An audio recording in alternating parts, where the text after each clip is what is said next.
My name is Judd Choate. I'm the State Election Director for Colorado, and I'd like to welcome you to the CEA Conference on Elections Administration.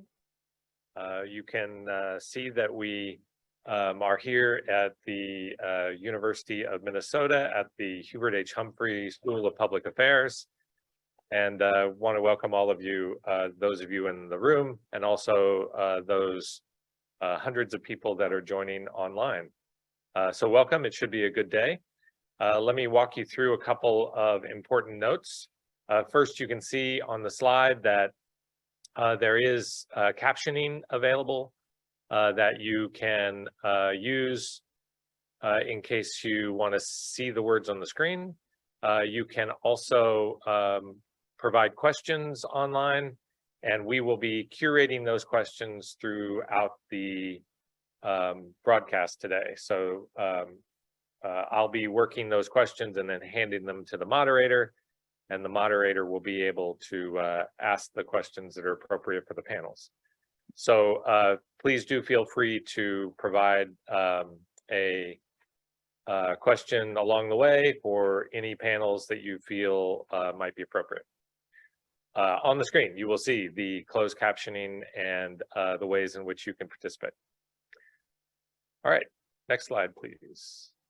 I want to do a couple of thank yous. First, always want to thank Larry Jacobs, who's the director of the Center of Public Study, Politics and Governance at the Hubert H. Humphrey School of Public Affairs, and really the reason why we're all here today and the reason why this program even exists. So thanks to Larry.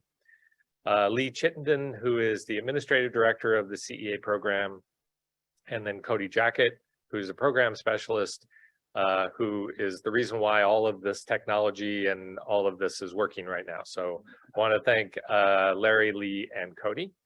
Also, I'd like to thank the CEA Advisory Board. You can see the names on the screen there. Each one of these advisory members have worked tirelessly on this conference, but also just large in a more broad way related to the CEA program. Where we're trying to figure out what classes to teach, which are most appropriate for our student base, and also trying to do some outreach to try to meet our audience and sort of better demonstrate what we can do. Next slide, please. So let me walk you through a little bit of what we do here at the CEA program. So the CEA program is a 12-credit program where you can get a certificate of elections administration for better understanding the world of elections administration. These classes are taught on a semester basis. The classes match up with semesters, either a full semester or a half semester, dependent upon the length of the class, the number of hours that are being offered. You can see there, though, that despite the fact that they match semesters, they are 24 hours accessible, and you can take the class in your basement. You don't have to come to the University of Minnesota to do it, and there's no travel involved. And we have a really strong record of bringing in excellent students, people that both have experience in elections administration and those who want to become experienced in elections administration. Many of those people, in fact, most of those people that want to go on into jobs in elections administrations have had success doing that. You can join the CEA program, and if you apply for the full certificate program, you can do that this fall. But we have classes which are going on right now, and those classes start in June. You can see Gina Roberts is teaching the class on voter outreach, and our own Jennifer Morell is teaching a class on election security. So those classes start in June. If you're interested in taking those classes or learning more, all you have to do is go to our website to learn more about those classes and when they start and how to sign up. All right, let me tell you a little bit about the day. So I think we all understand the problem that elections administrators are facing right now, and that is sort of a problem of a misunderstanding or misinformation about elections administration, the work that we do as elections administrators, or the work that you're interested in as a person who is interested in elections administration. And so this problem is both a public problem because the public in general has misconceptions about the work that we do, but it also is a problem that now has sort of meandered into other areas. So elections officials are facing difficulties from their county commissioners, their city council, their local sheriffs, and others who don't really understand the work that's done on elections administration. And because of that, they ask questions. They might do things policy-wise that affect the world of elections administration. One of the things that's happening in Colorado is that county commissions are deciding that they'll defund the voting system that the county has to use to run elections. This is kind of an example where election deniers and people who are on the periphery of elections have not found success going directly to elections administrators, because of course elections administrators tend to be more sophisticated in the work that they do, and instead they're going to other people around elections administration to cause problems. And a lot of those kinds of issues, along with open records, and then frankly some lousy legislation which has put elections administrators in the target of the bullseye of potential crimes that you could commit as an elections administrator, and then also having your authority taken away from you. All of those things are creating attrition among elections administrators. And so that's really what we're going to talk about today. We're going to talk about what are the strategies to keep very high performing elections officials in their positions, and then how can we create a cadre of new people who can fill the gaps that we have in elections administration. So that's what we're going to talk about over the course of 4 panels. The first panel is Tammy Patrick, myself, and it's moderated by Larry Jacobs. And we're going to just give you sort of the high overview of the issues that we'll talk about, and then kind of the lay of the land. The next panel is a sort of data-centric panel with Paul Gronke, Amy Cohen, and Charles Stewart, who will sort of lay out what we know from the elections administrator perspective, and then frankly from the public perspective of what they believe and think about elections administration. And then the third panel is about the elections associations in various states and how those associations can really work to build a feeling of sort of a unified force, sort of a culture of a unified voice to protect all of the people who are sort of subject to this election denial.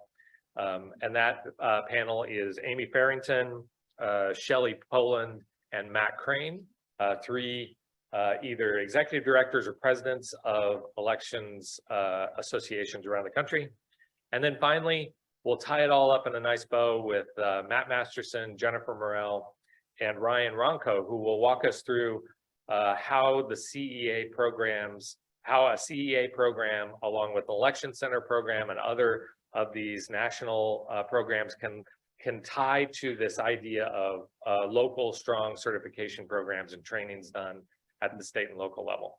So that's the day. And with that, let me hand it over to Larry Jacobs for our first panel.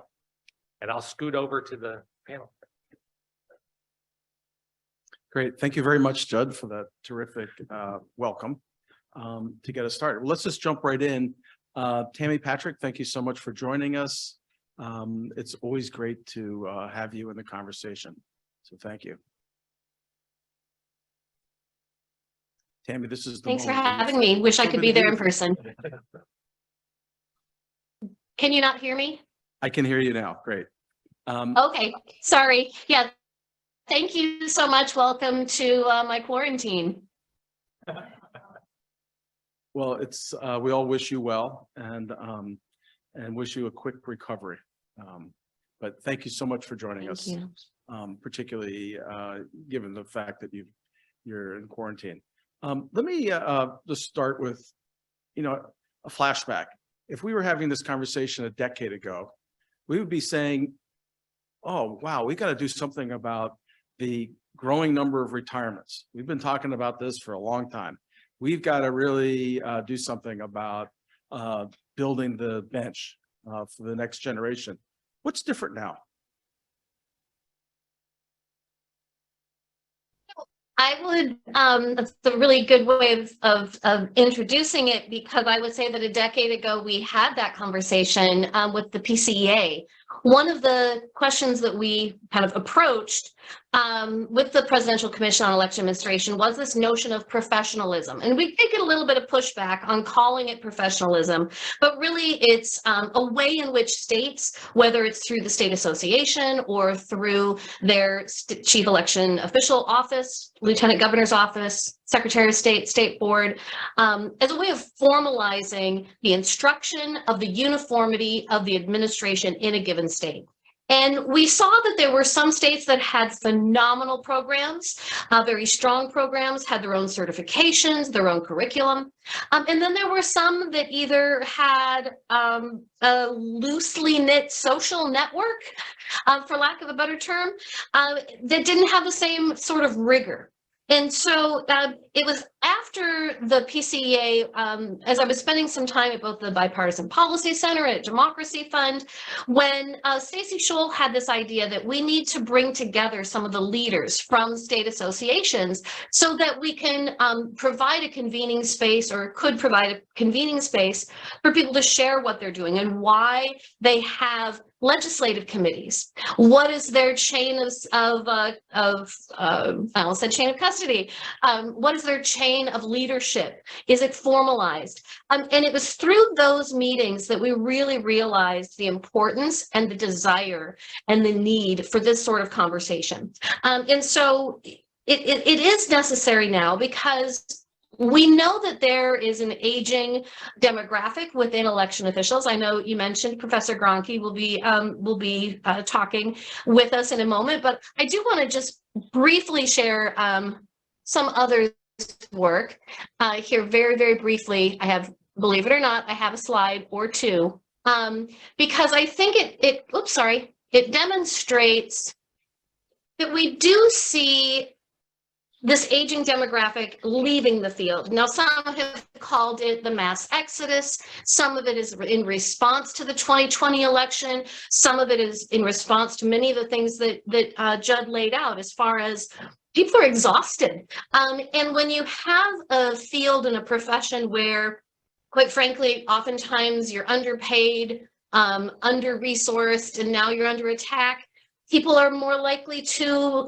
retire when they're eligible to. And so I think that we, not only did we see this as in this study with Reed College and the Democracy Fund as something that was going to start playing out, the states themselves are showing us that this is exactly what's happening. So last week, the week before, the Election Center had an April convening, which is the extension of that work that we were doing at the Democracy Fund to bring together not only state associations, but we've expanded it to include those state programs, because we realized that some of the work is being done by associations, some of it's being done by the state chief election office, and some of it's done by both in collaboration. And unfortunately, in some places, it's being done in competition. And so it was important to hear from leaders from both sides of that coin. And what we heard from Karen Brinson-Bell from North Carolina is that this exodus is happening. And in some cases, they've had turnover of multiple directors just in the last couple of years. So it's not just that they're having to train one person, that person isn't staying in the field. They're leaving. And you'll notice that's what the double dots are. And you'll notice that where that's happening is, it is very, very problematic for those jurisdictions. So I think that when we talk about why now, part of it is that loss of institutional knowledge. Part of it is a manifestation of things that we've been talking about and working on over the last decade. And now it's coming to fruition, because the benefit here is that we are seeing some states, Kansas, pass legislation to require a state program and designated resources to create such a program. We're seeing state associations formalize their structures so that they actually can have an executive director. 5 or 6 years ago, there were 2 states with executive directors basically in the entire country. A couple of them have, had hired lobbyists, but in general, there wasn't that formal person. It was election officials taking on the role of creating, managing, and serving their associations on top of their other duties. And so I think that now is the perfect time, because it seems like some states have an appetite for creating programs. And we already know that election officials have had that appetite for a very long time. It's just that they've been under-resourced and have had time constraints in participation. Great, thank you very much. Judd Choate, the story that Tammy's presenting in terms of Exodus and the state associations, in your capacity, state elections director in Colorado, is this familiar? Yeah. So in Colorado, we're seeing very similar. I could put up a Colorado map. I should have prepared one that had nice dots like North Carolina. I'll have to give Karen heads up on that next time. So it would be approximately the same. We've seen about 50% turnover over the last 2 election cycles in Colorado. But I will say that the thing that you see that's worrisome is the 2 or 3 outliers of people who you expected would be there for election after election, or would, at least if they were term limited, would be there for the full 2 terms. But instead they left after 1 term, or they left after 2 terms when you expected that at the age of 45, they would be there for another 15 years. And then when you have those conversations with them and ask questions, you really tap into the idea of they were worried for themselves. They were stressed. They were bringing that stress home to their families. They felt threatened and under attack. And for those reasons, they stepped away early in their career instead of carrying through and becoming sort of a solid member of the elections community that we could all count on. So it's those stray 2 or 3 or 4 examples in your state that are really concerning. And frankly, it's not just happening at the county clerk level, because we often will talk about the chief election official of whatever the jurisdiction is, but it's happening also at the next layer, which is the elections administrator layer, or at the election specialist layer, because they're the ones that are on the day-to-day experience, getting pushed these harassing and threatening sort of situations. And frankly, they're the ones that have to do all those open records requests. They're the ones that are getting pushed all of these weird off PD kinds of assignments that are really quite unusual and weren't part of the original reason why they joined that office.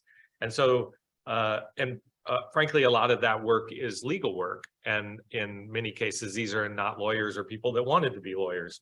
And so, that whole sort of series of issues are driving people away from this work. Maybe it's only a few more people than we would have seen before, but those 3 or 4 or 5 people at different levels are really causing strife in these counties, because instead of replacing a county clerk, you're replacing a county clerk and an elections administrator. And then they've been completely decapitated. And then you've got a real problem, and your state really needs to come in and help them to be a professional operation. And that then feeds into state problems, and all of these things become dominoes. Tammy mentioned the kind of history of the idea of professionalization over the last decade. How does that fit in with the story you're telling? What is this? In some ways, is this an opportunity? And if so, what is it responding to? Yeah, absolutely. I will try to make lemonade out of this situation. And what we have right now is the combination of we have an industry that is suffering under the weight of many of these outside pressures.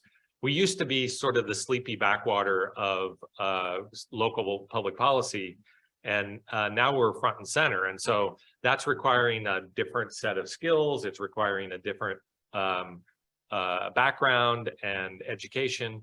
And that is happening in tandem with the growth of Election Center, which is Tammy Patrick's new gig. And congratulations on the great work you're doing with Election Center. and the CEA program, which is they work together very nicely because Tammy's is sort of for more senior elections officials, and ours is for more early in their career elections officials and for people that want to get into elections administration. So those two things are working nicely in tandem as we have this increased attrition and a need for professionalization. These programs are popping up, or in the case of Election Center, they're expanding and becoming even more entrenched. So that dual thing that's happening in the world of elections administration is really useful in sort of meeting that need.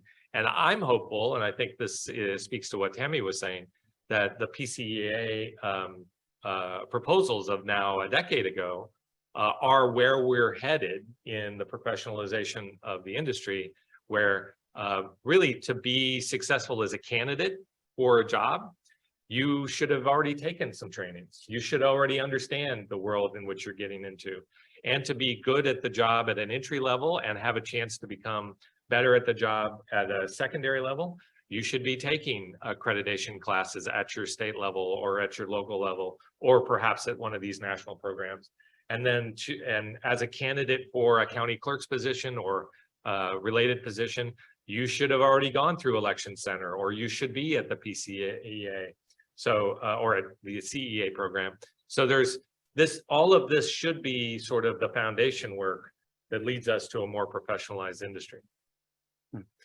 Tammy, when you look at other professions, let's say the legal profession and others, there is a kind of an expectation that if you're going to practice law, you're going to have a law degree and you're going to have continuing education.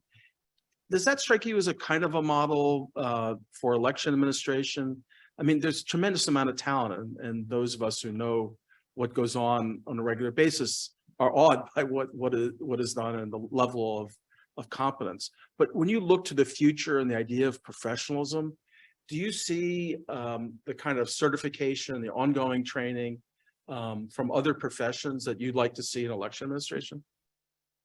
And I think there are some good analogies and parallels to look at there, and not only just with something like a practicing attorney, because there it's a requirement to pass the bar and to have that certification, but in other even county or municipal governance departments. So we know that other areas of public service have ongoing training that is well supported, well funded, well resourced. I mean, look at sheriff's associations, look at the other associations across your governance structure, and find out how much those departments are paying for their memberships, for their training. And it is going to be well in advance of anything any election office has ever asked for. And I think that's the sort of disparity that we need to address. The other piece here is that, you know, I got my CIRA certification through the Election Center, the National Association of Election Officials, in 2007. And I never put CIRA after my name until recently, because it just seemed kind of, I don't know, like I was bragging that I had that that certification. We need to change that. We need to embrace it as a profession and put CEA, put the CIRA, put or SERVE, which is the certification for our vendor supporters and partners. Put your state certification acronym, initialism, after your name. I think one of the things we need to do is embrace the professionalism that our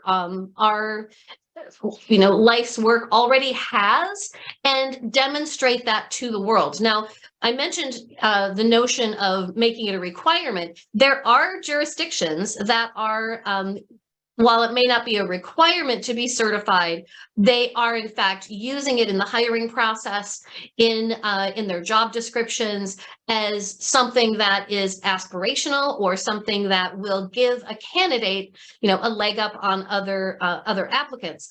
And there are some states that have certification requirements and mandates in law. So in Arizona, where I was, for quite some time, we had a certification requirement that was necessary before you could handle ballots. And so there was training and a whole process and procedure that was mandated.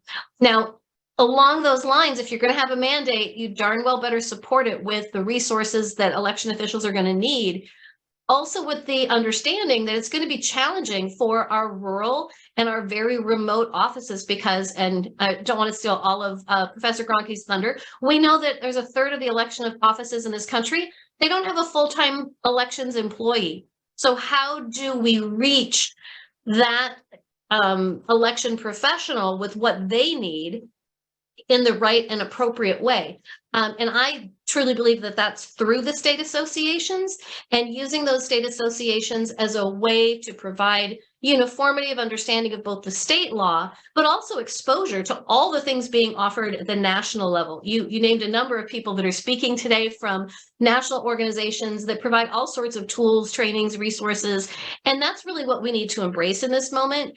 Unfortunately, though, as we know, there are states that have prohibitions now against receiving any sort of support from that's paid for by any sort of private funding. And those are some tricky waters for election officials to navigate.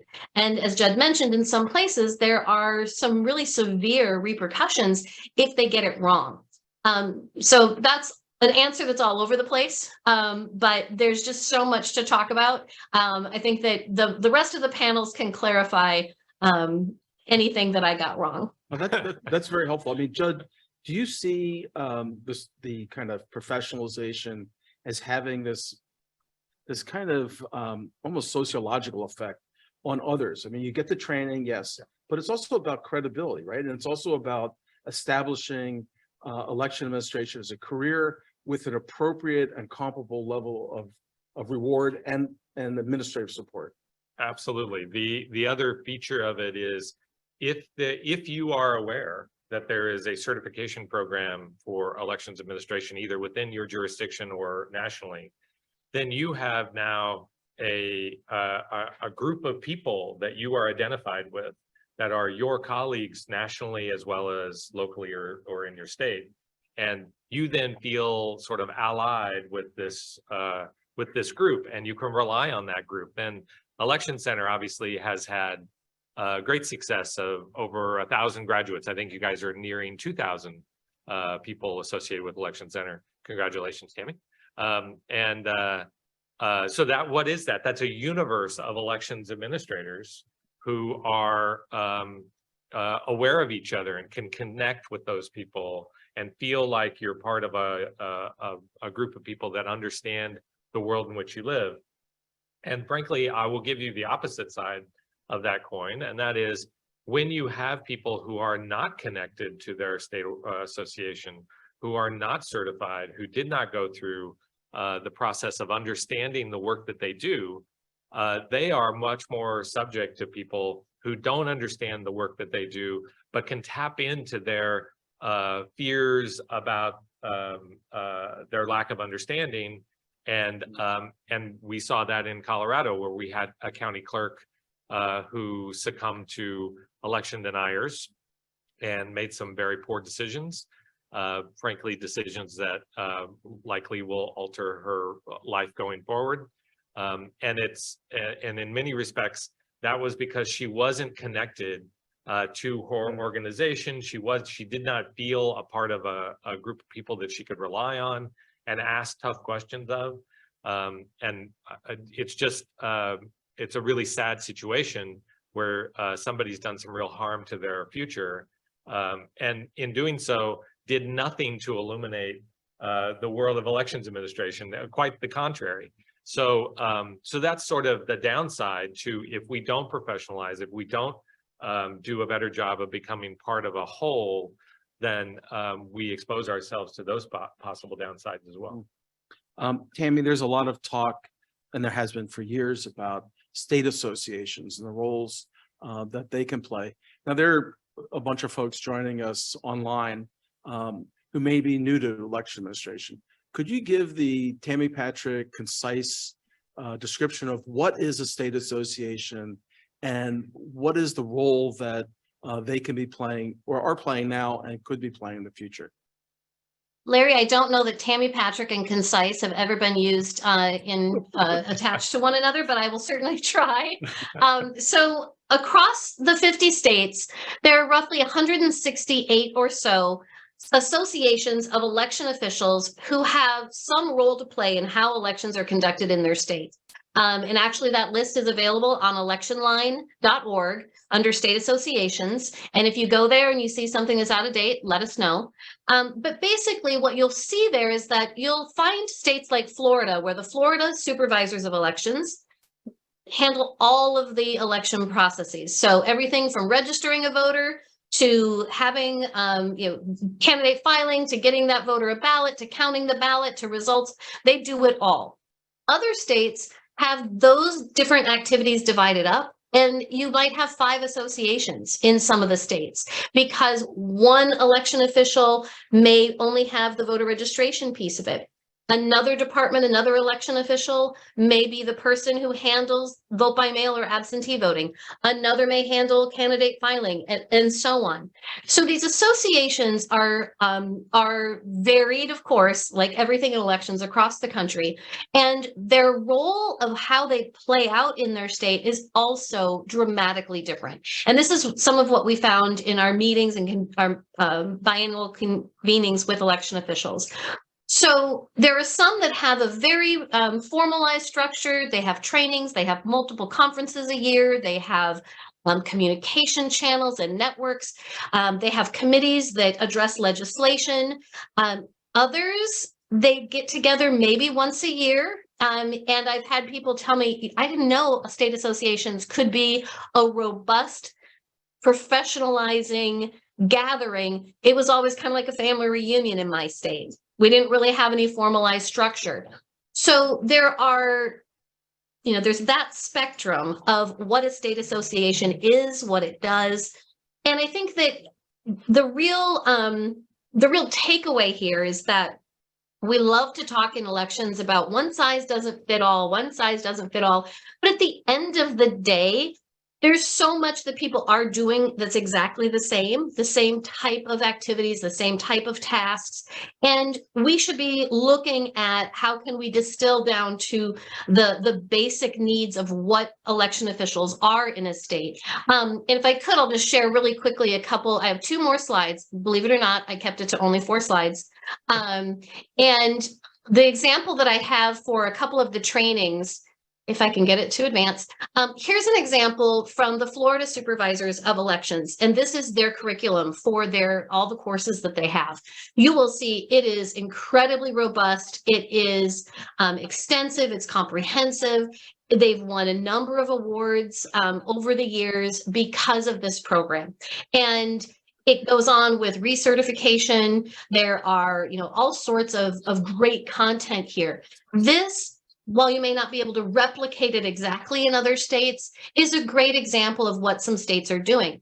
In our conference that we just had in Houston for Election Center, I loved this slide, and this is from the Walker Institute at Weber University in Utah, and they just started their training program through the Lieutenant Governor's Office, and they approach their curriculum from this perspective.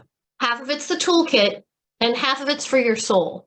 And I think that 10 years ago, nobody was thinking about, at least that I ever remember anyone talking about, the soul of election officials. We toiled away in obscurity. We did our jobs. If we wanted to do voter outreach, there were a lot of people in the profession that said that wasn't our job, right? You just create the ballot, count the ballot, you're done.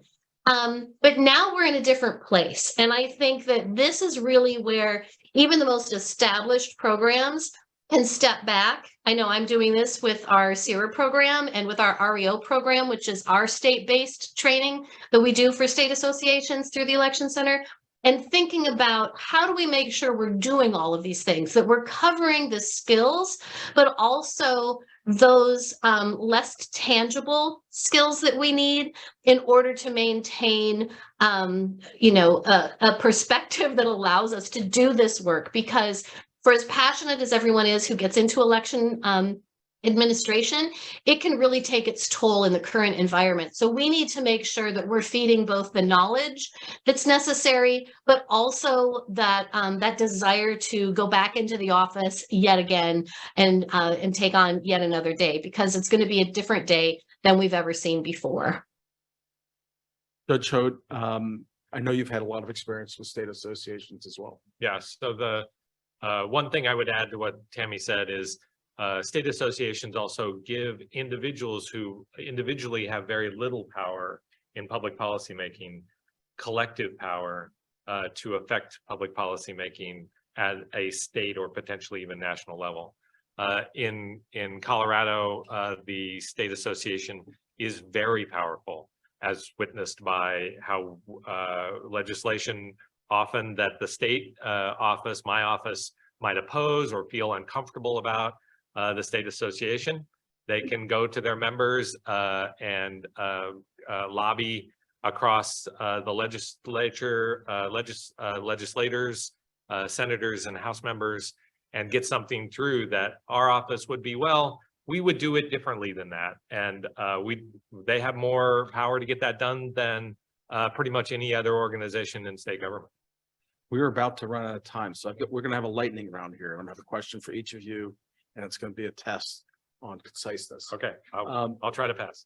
Judd, if you were to identify, one bit of data or knowledge that you think a group of folks working in the state should be bringing forward, highlighting to build their state association and to gain credibility and resources within their state, what is that knowledge and data? Well, so I'll just give you sort of a nuts and bolts idea. So right now, Hillary Rudy, who's our deputy state election director, is out in our state with our trainer doing, Anna Sheffield is a trainer, by the way. They are doing trainings around the state right now. And a big piece of that training is helping counties to write better contracts with their coordinating entities. So local governments that you coordinate with on constructing a ballot, how do you write a better contract so that you properly assess the prices associated with the work that you're doing, but also make sure that, hey, your local administrators have to keep to the various things that they are obligated to do in the timelines that they're obligated to do it. And that's the kind of thing that an associate training through an association can really help local elections administrators. Great. Tammy, I'm filtering in questions we're getting from folks here and also online. This is a question that's come from a variety of different places, but this question is from Wyoming in particular, which says, how can small states work to build capacity and professionalism in their county election administration locations? So I think that, and that's a great question, and it's a tough nugget when you have, a lot of rural offices and you have the time constraints of travel, of distance, of limitations of who can cover the office when you're gone and what's available to you. So I do think that the state associations are the place to turn to, and not to be a shameless plug, but to join our election center April convenings and our conversation around what are other states doing? Who are they bringing in for speakers? What kind of content are available through whether it's the Election Center's REO program or other training programs to make sure that the state has available options for getting things out to the localities all across the state, because that's part of the challenge. Is that what we're seeing is that in many cases, the larger jurisdictions, the more well-resourced jurisdictions are able to obtain this knowledge and this education somewhat disproportionately for rural locations. Now, I will say that one exception to that rule, and this has to do with one of the questions in the chat around, how are election officials addressing legislative questions? And I will say that legislative committees, they mentioned Florida, the association will write letters for or against certain acts, for or against certain policies. They'll testify, they'll hold town hall meetings, they'll hold tours for their legislators. They'll incentivize, passing legislation that actually allows for an increase in salary when you're certified. So Louisiana, if a Louisiana association or a Louisiana official gets certified nationally, they get a bump in salary. I think it's 7%. So there's an incentive there for people to do it. And we see that that actually does reach out to some of those rural locations because it's a way for them to increase their salary, when in other cases, it's just not a viable option. Thank you very much. We got 1 minute left. Judge Choate, another question. What suggestions do you have? And you're on kind of both sides. You're election administrator, but you're also a boss. Yeah, that's true. Um, I don't know how I balance those, if I balance those well or not. We could ask some of the people that are on the So here's program right here's the question for you. What are your suggestions for enlightening government about the need to acknowledge the work of election administrators and provide adequate compensation? Really good question. So I think the next thing to do, which is sort of on my legislative agenda going forward, is the legislative approach that Tammy just mentioned, like what they have in Louisiana.